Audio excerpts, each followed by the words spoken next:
Excelência, em se tratando de preceitos interpretativos constitucionais, a unidade da Constituição tem em vista a interpretação única da Constituição, não a separando, como dizem os doutrinadores, em tiras.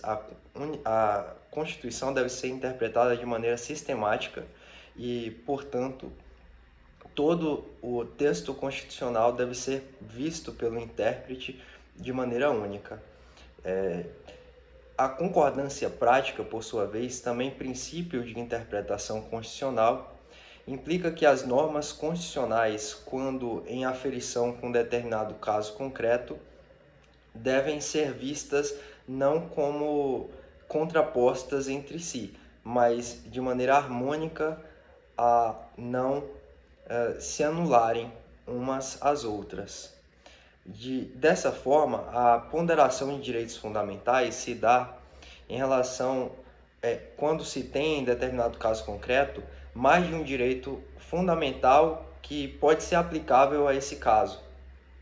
E dessa forma, dentro da perspectiva do intérprete, a unidade da Constituição, bem como a concordância prática, servem para guiar esse intérprete até o deslinde da causa.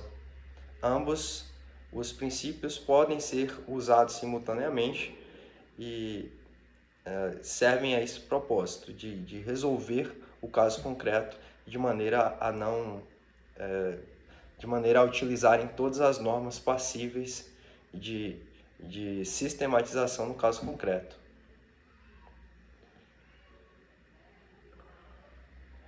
Excelência, eu fico à disposição de eventuais perguntas.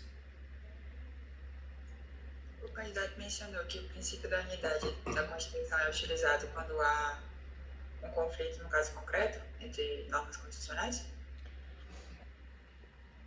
Não, Excelência, o princípio da unidade da Constituição, independentemente de haver conflito no caso concreto, basta que haja uma demanda constitucional, serve para que, quando no deslinde dessa demanda, as normas constitucionais sejam vistas como uma coisa só, de maneira sistemática.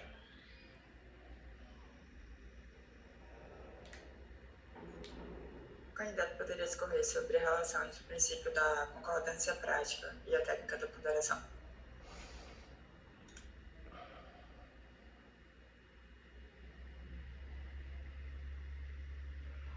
No conflito entre direitos fundamentais, necessariamente passível de utilização da ponderação. Ponderação nada mais é do que a utilização pelo intérprete da razoabilidade e proporcionalidade para a solução dessa controvérsia, necessariamente surgirão normas conflitantes constitucionais.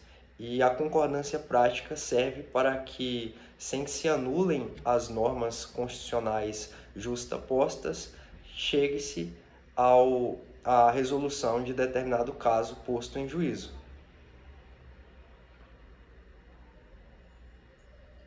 Tem 42 segundos, se quiser complementar. Então, Excelência, dentro dessa sistemática de interpretação, os princípios constitucionais surgem para orientar o intérprete nessa tarefa, isto é, de normatizar o caso concreto.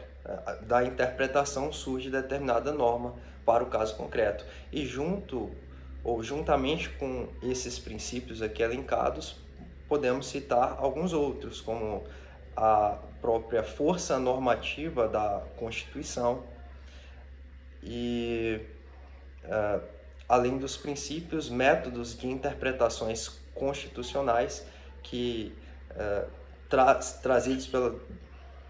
Okay. Bom, eu fiquei na dúvida se você falou do princípio da unidade quando tem tensão. Por isso que eu perguntei, que aqui tem que a tensão abstrata entre normas constitucionais e a concordância prática seria para coalizão em caso concreto.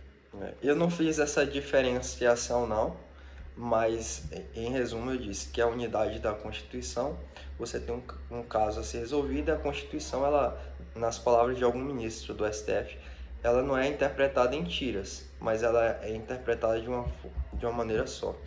E a concordância prática, quando surge, aí eu aliei a concordância prática a eventuais conflitos de normas constitucionais.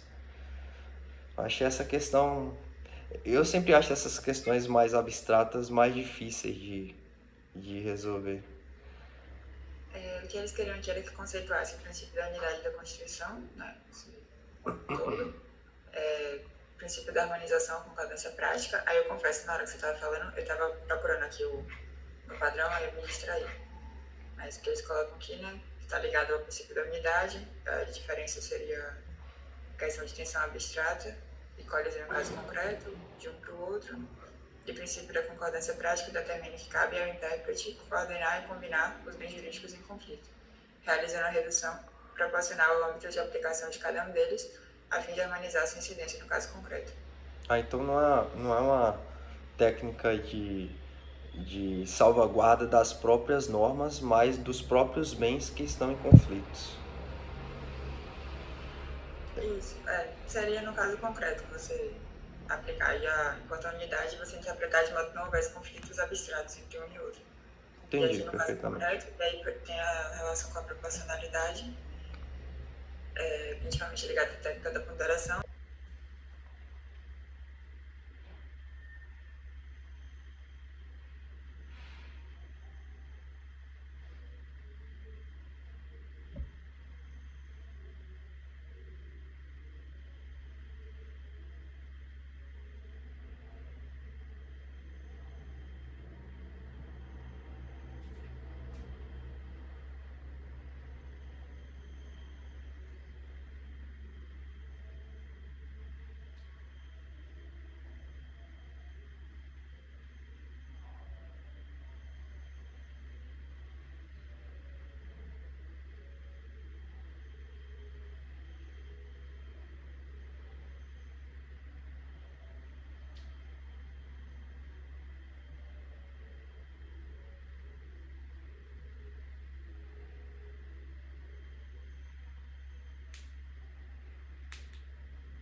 Excelência, tem-se que, segundo a jurisprudência do STJ, as regras aplicáveis quando da concessão da pensão por morte é aquela vigente à época do óbito do segurado, isto é, em 2019.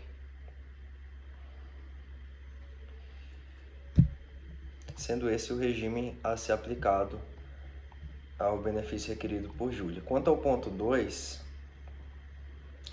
a Lei 8.213, ao estabelecer normas para o regime geral de previdência social, previu a possibilidade de um enteado ser albergado pelo regime previdenciário, pelo regime geral de previdência social. No âmbito estatutário, o Estado do Paraná também tem legislação nesse sentido, prevendo, repetindo, por assim dizer, essa norma constante do regime geral de previdência social, bem como entende o Supremo Tribunal Federal e o Superior Tribunal de Justiça que essas normas da pensão por morte devem ser estendidas, ainda que não previstas na legislação do ente respectivo, ao enteado, em favor da própria configuração constitucional dos direitos assegurados aos filhos e aos familiares no âmbito da Seguridade Social e mais especificamente da Previdência Social. Quanto ao ponto 3,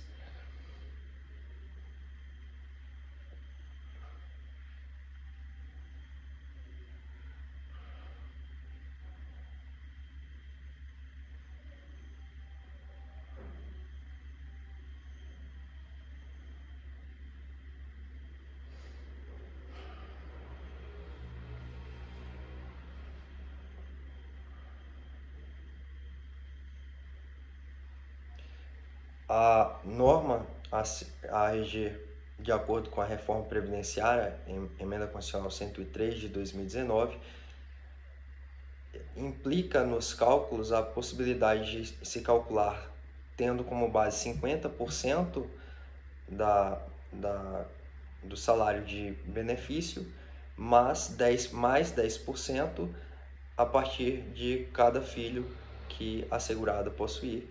E possuindo 5 ou mais filhos,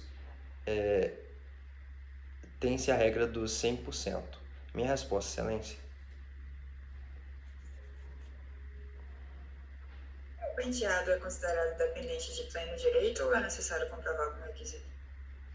Excelência, o enteado, ele não configura como de pleno direito. Ele não tem os mesmos direitos ou a presunção de dependência econômica que gozam os dependentes de primeiro grau, por assim dizer, os filhos, o cônjuge, mas ele necessita dessa comprovação de dependência. 4 segundos. Quando eu mostrei o 4, já tinha passado uns 8 segundos. Sem problema. Mas isso aí, rapaz, você lembrou 50% mais 10. Ai, Rapaz, eu fui essa aqui eu busquei longe na memória, viu? Achei que não ia vir, não. é isso aí, só o...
Excelência, a Constituição estabelece no seu artigo 100 e parágrafos a sistemática do regime de precatórios, que advém pela condenação da fazenda pública a uma obrigação de pagar por parte de sentença judicial.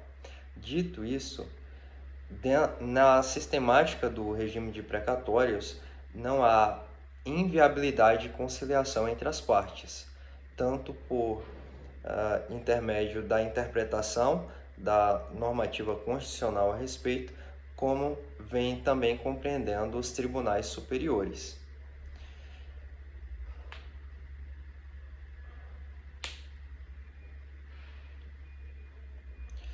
Acerca da compensação unilateral do precatório, o Supremo Tribunal Federal vem assentando a sua impossibilidade, haja vista que viola a isonomia existente entre o poder público e o particular, ocasionando injustiças dentro do caso concreto, dentro de um determinado caso concreto.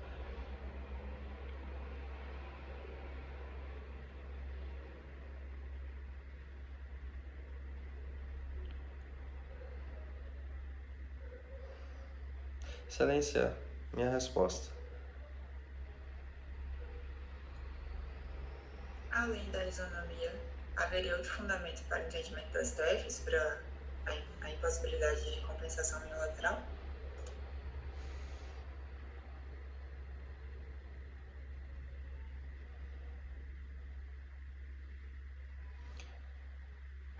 A compensação unilateral poderia violar a própria coisa julgada, estabelecida dentro desse processo, e, portanto, a compensação é um meio da fazenda pública utilizar-se a compensação de ofício do seu débito diante do particular, com crédito de um particular, de maneira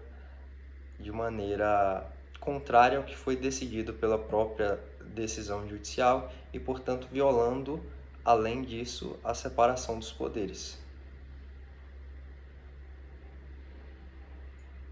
Existe alguma lei no Paraná que permita a conciliação sobre precatórios? Sim, Excelência, o Paraná, no ano de 2023, trouxe essa inovação, permitindo expressamente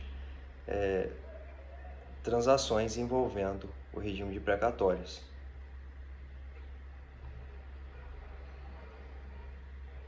E a redação atual da Constituição Federal, no artigo 100, trata da compensação? Sim, Excelência, existe a previsão constitucional do Instituto da Compensação. O candidato poderia explicar como funciona a sistemática atual?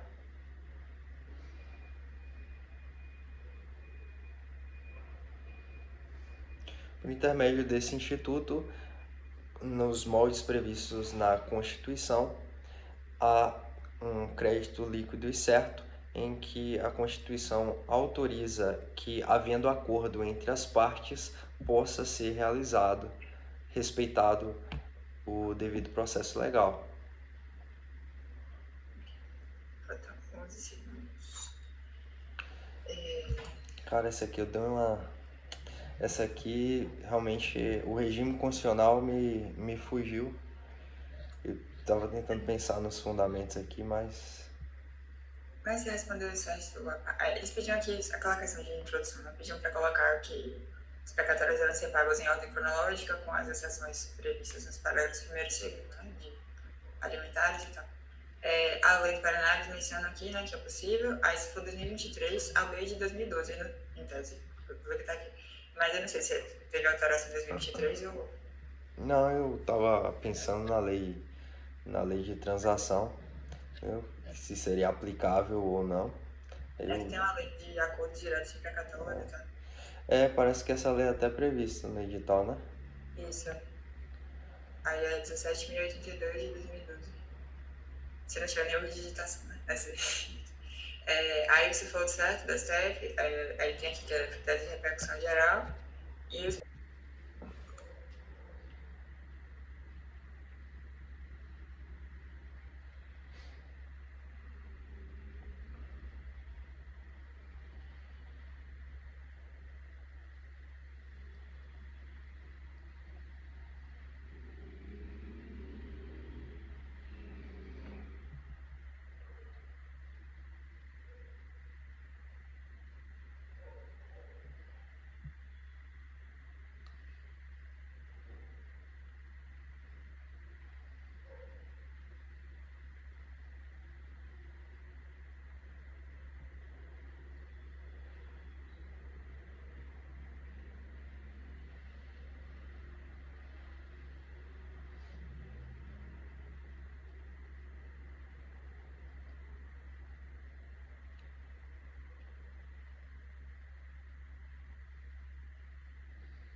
Excelência, a lei de execução fiscal, ela prevê a possibilidade do Estado penhorar ou requerer a penhora de determinados bens para suprir a dívida que possui, que o devedor possui perante o Estado.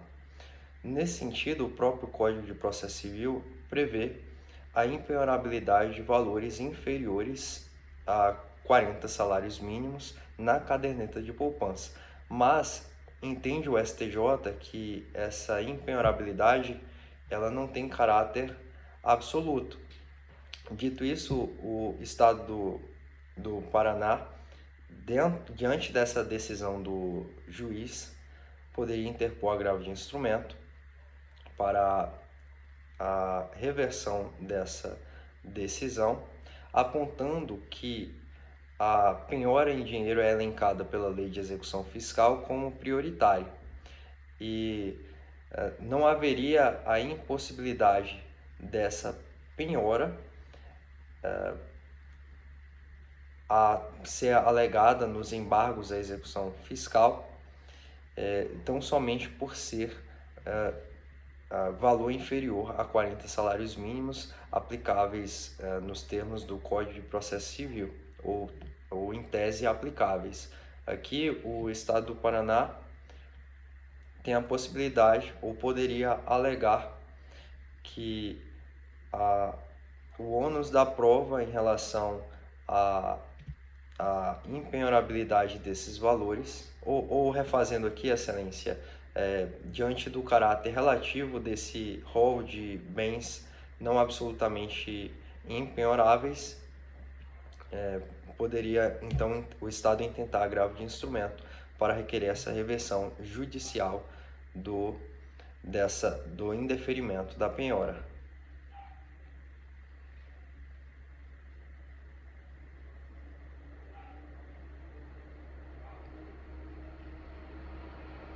Haja vista que o valor corresponde em quantia monetária que é vista como prioritária quando da ordem de penhora estabelecida na Lei de Execução Fiscal.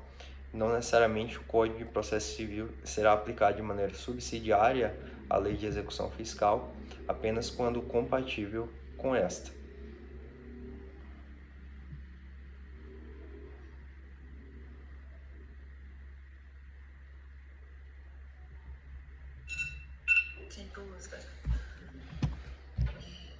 Achei interessante o que você falou.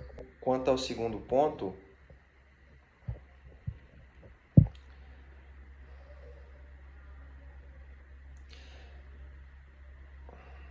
após a reforma trazida em 2020, na Lei 11.101, as certidões de regularidade fiscais, e inclusive como entende o Superior Tribunal de Justiça, são exigidas. Então, o fisco ou os créditos fiscais, eles fazem parte da pleiade de créditos tributários e não tributários que serão pagos na ordem, serão pagos para os credores na recuperação judicial e, portanto, as certidões de regularidade fiscal são legalmente previstas como necessárias. Antes dessa mudança ou dessa modificação, o Superior Tribunal de Justiça também vinha compreendendo nesse mesmo, ou reformulando aqui, o Superior Tribunal de Justiça, Excelência, vinha compreendendo pela não necessidade da regularidade fiscal, haja vista que eventuais óbices à recuperação judicial nesses termos poderiam frustrar os objetivos da Lei 11.101, mas que em uma superação de jurisprudência por parte do legislador passou a ser exigido expressamente na Lei 11.101.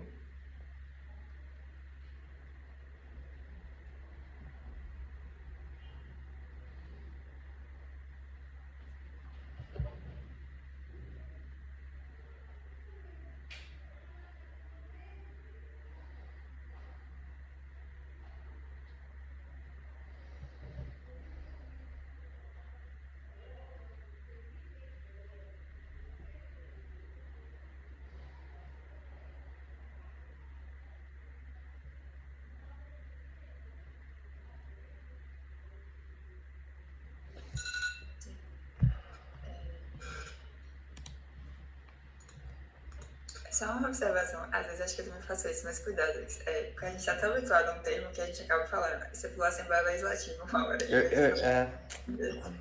eu ia falar no começo da Assembleia Legislativa, eu parei, falei Assembleia de Credores, mas eu tenho certeza que eu devo ter falado aí.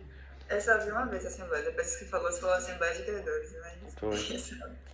Tenho certeza que você tá abismada com, com a minha resposta para essa questão. Hoje não tô, não. Essa coisa que é a coisa engraçada, assim, às vezes você sempre fala uma coisa, isso e depois outro tema, aí na hora você vai e coloca. Mas assim, às vezes confunde, se você quer falar Código de Processo Civil, não você, mas eu já vi colega fazendo isso. Falar em Código Civil, em vez de falar CPC, ou falar o contrário, sabe o que acontece.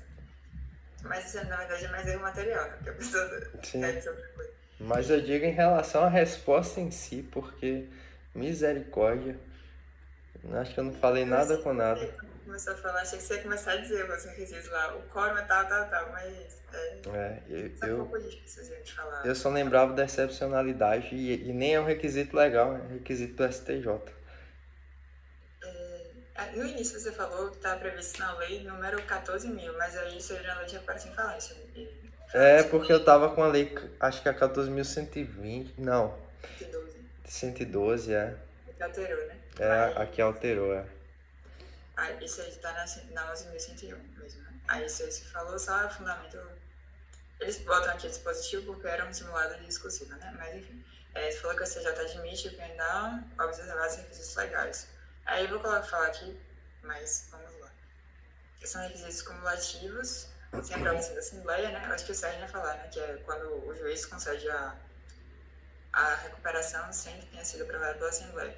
Aí, se for de excepcionalidade, eu acho que faz sentido, né? No contexto de ser e aquela questão de vedação ao abuso do direito de voto e tal. Mas os requisitos são voto favorável de credores que representem mais da metade do valor de todos os créditos presentes da Assembleia, independentemente de classes. Aprovação de, tipo assim, só uma classe não aprovou. 3 classes, ou aprovação de 3 classes, ou caso haja somente 3 classes com credores votantes, aprovação de 2. O caso haja somente 2, aprovação de pelo menos 1. Então é tipo assim, todas, exceto uma, aprovada. E na classe que houver rejeitado, o voto favorável é de mais de 1/3 dos credores. Além disso, isso aqui está no 58, parágrafo 1º, aí tem esses incisos. Aí depois no parágrafo 2º tem mais um requisito que só pode ser concedida se o plano não implicar tratamento diferenciado entre os credores da classe que o houver rejeitado. Cara, no prova oral, sabendo desses requisitos, eu falaria da excepcionalidade do STJ, mencionaria, assim, a existência do quórum estabelecido na lei, eu não ousaria a dizer o quórum, e esse último requisito, qual que é? O plano não implicar tratamento diferenciado entre os credores da classe que o houver rejeitado. E quanto ao segundo ponto? Aí eles pediam para mencionar aqui a lei de recuperação em falências, quanto a certidão se falou corretamente que precisa, né? Aí eles apontam o fundamento 57 da lei de recuperação e o CTN 151A, da exigência da certidão de regularidade fiscal. Anteriormente eu disse que o STJ não aceitava. Aqui eles não tem exatamente nos quesitos avaliados, mas de fato, né, o entendimento era esse. E aí o que ficou faltando foi essa parte do aplicação aos processos em curso, porque aqui acho que o processo era anterior a... perguntava em abstrato. Os processos visados antes de 2020, ou seja, antes dessa modificação da 14.112. Aí o STJ entende que se aplica aos processos em curso por conta do tempo de actum, devendo o juiz conceder prazo razoável para que a empresa devedora providencie certidões, salvo se na data da entrada em vigor da nova lei o plano de recuperação já tivesse sido homologado. Aí, coloca esses elementos, os atos processuais e tal. Não me atentei a essa questão, não. Há processos ajuizados antes de 2020. Eu não fiz a correlação com processos que foram ajuizados, mas que estivessem em curso. Eu fiz a relação apenas com como que era a situação antes de 2020. Essa falta de atenção também pode me quebrar, mas não vai. Te perguntar, só que como você ficou em silêncio, não sei se parecia que você estava relendo para ver se ia complementar, né? Foi isso? Sim. Aí eu não cheguei a perguntar. Que eu fiquei esperando você falar, se fosse o caso que tinha acabado, né? Ou que estava à disposição, sei lá. Eu vou colocar o computador para carregar rapidinho. Viu.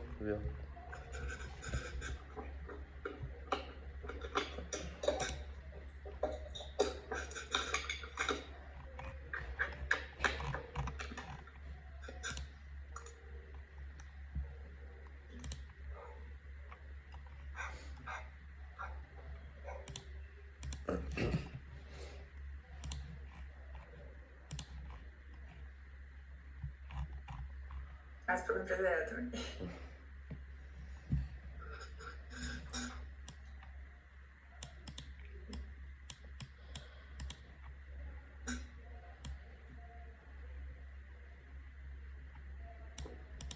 Pode dar licença. Pode começar.